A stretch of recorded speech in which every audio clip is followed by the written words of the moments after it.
on the wall early on. They wanted to leave nothing to Ryan and Blake's crazy ass wild Game of Thrones dragging breathing imaginations, and they started recording everything. And I'm talking conversations with execs.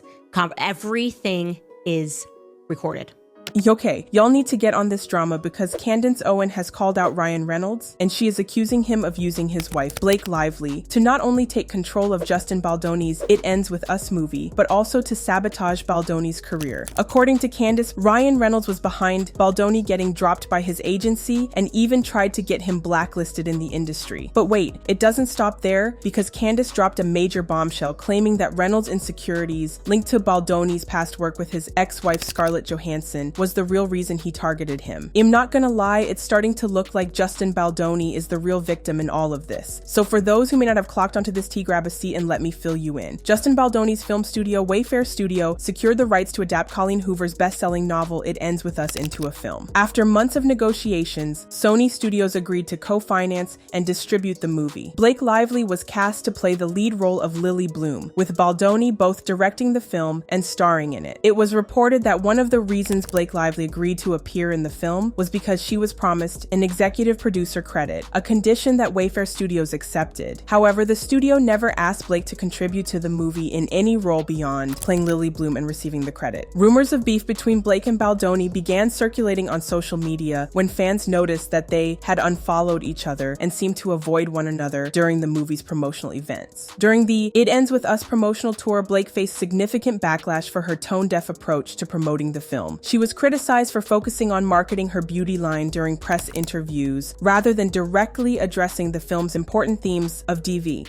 So if someone understands the themes of this movie, comes across you in public, and they want to really talk to you, what's the best way for them to be able to talk to you about this? How would you recommend they go about it? Like asking for like my address or my phone number or like my location share. Or I could just location share you and then... So the drama between Blake Lively and Justin Baldoni got heated in December 2023 when Blake made a legal complaint against Baldoni, accusing his production company, business partner, and several PR experts of mounting a smear campaign against her after she complained about sexual harassment on set. She accused him of sexual harassment, improvising unwanted kissing and looking at her while she was topless, having her body makeup removed after she asked him to look away. She claims he discussed his sex life, including encounters he said may not have been consensual, and showed her a naked video of his wife. Blake's filing included text messages and emails reportedly obtained through a subpoena. The New York Times also published a report based on her claims, co-bylined by prominent Me Too reporter Megan Tuhey. The messages appear to show Baldoni and his PR team communicating about a plan to damage Lively's reputation. She claims he was worried about her airing her issues with his on-set behavior during the press tour. The lawsuit did cause severe damage to Baldoni's image because not only did his talent agency WME drop him as a client, but he was also stripped of the Women's Advocacy Award he won for his courageous work advocating for women and girls. Also, different media sources revealed that he was dropped from some upcoming projects he was billed to handle and was also at risk of being dropped from movies he was currently working on. Baldoni responded to Blake's lawsuit by suing New York Times reporter Megan Tuhey for $250 million. A few days ago, he took things further by filing a $400 million lawsuit against Blake Lively, her husband Ryan Reynolds, and their publicist. He claims that Lively took over the movie and misrepresented the problems on set and during post-production to protect her image. Baldoni didn't just sue Blake, her husband Ryan Reynolds, and their publicists. He also launched a website presenting evidence to clear his name from her lawsuit's accusations. This legal battle captivated the entire entertainment industry, and one person keeping a close eye on it is Candace Owens.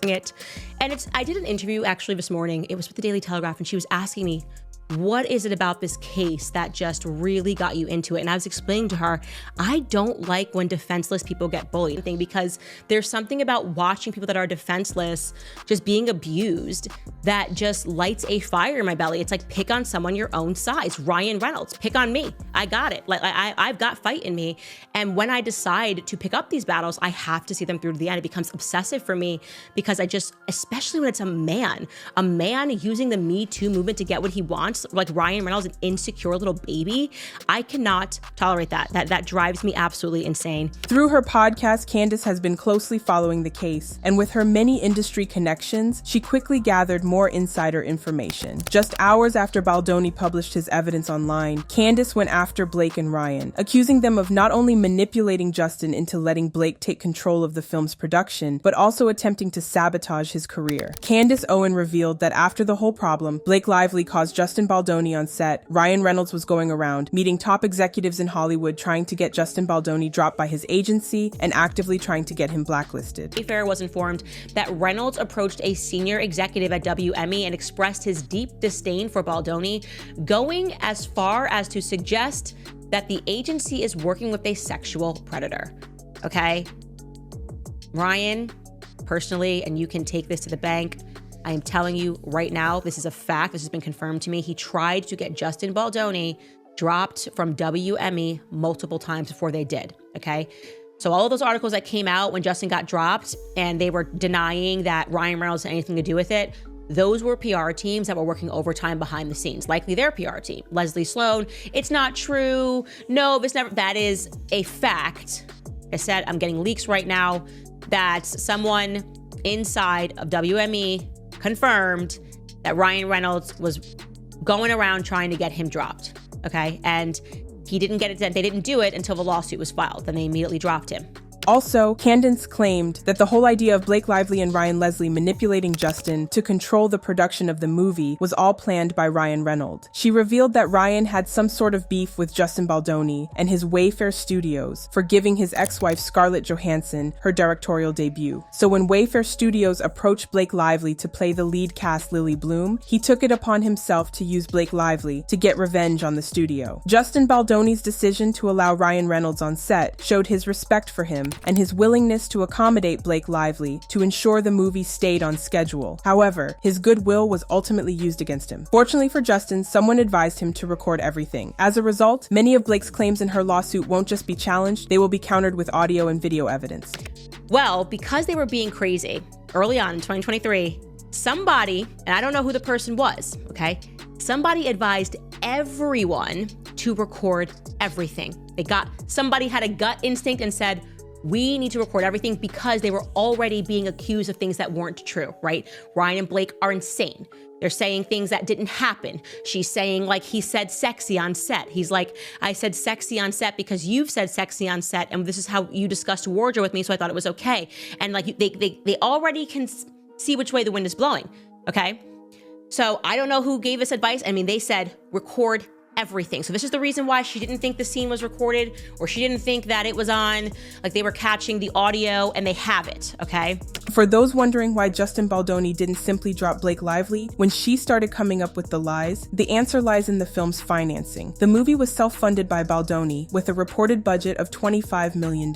Blake Lively was paid $3 million, a relatively low amount for an actress of her stature, but significantly higher than the $320,000 Baldoni earned as an actor. Inside, sources revealed that Blake Lively had a plan from the start. She accepted the $3 million pay to make Justin Baldoni believe she joined the project because she liked the script. However, once more than half of the production budget was spent, she threatened to walk away unless things were done her way.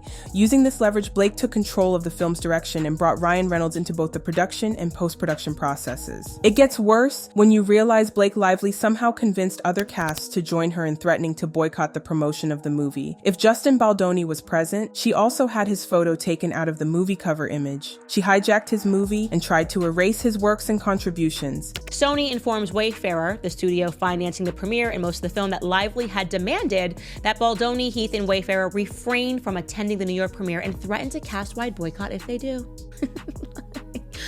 Oh, this is really Justin's fault. I need to be man up and accept, the public, you're noticing some things, but you're wrong, public.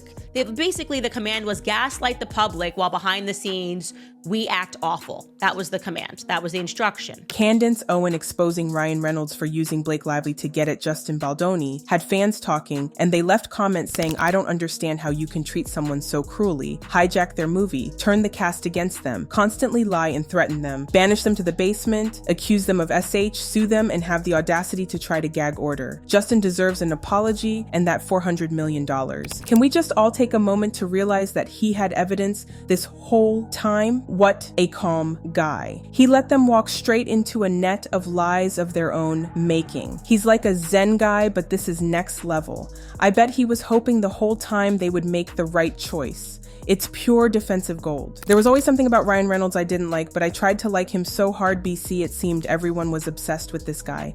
I need to stop doing that. I have good reads on PPL and I need to stop questioning it. So do you believe Ryan Reynolds actually had Justin Baldoni dropped by his agency and worked to get him blacklisted? Or do you think Candance got this wrong this time around? Let me know what you think in the comments. Then check out this next video.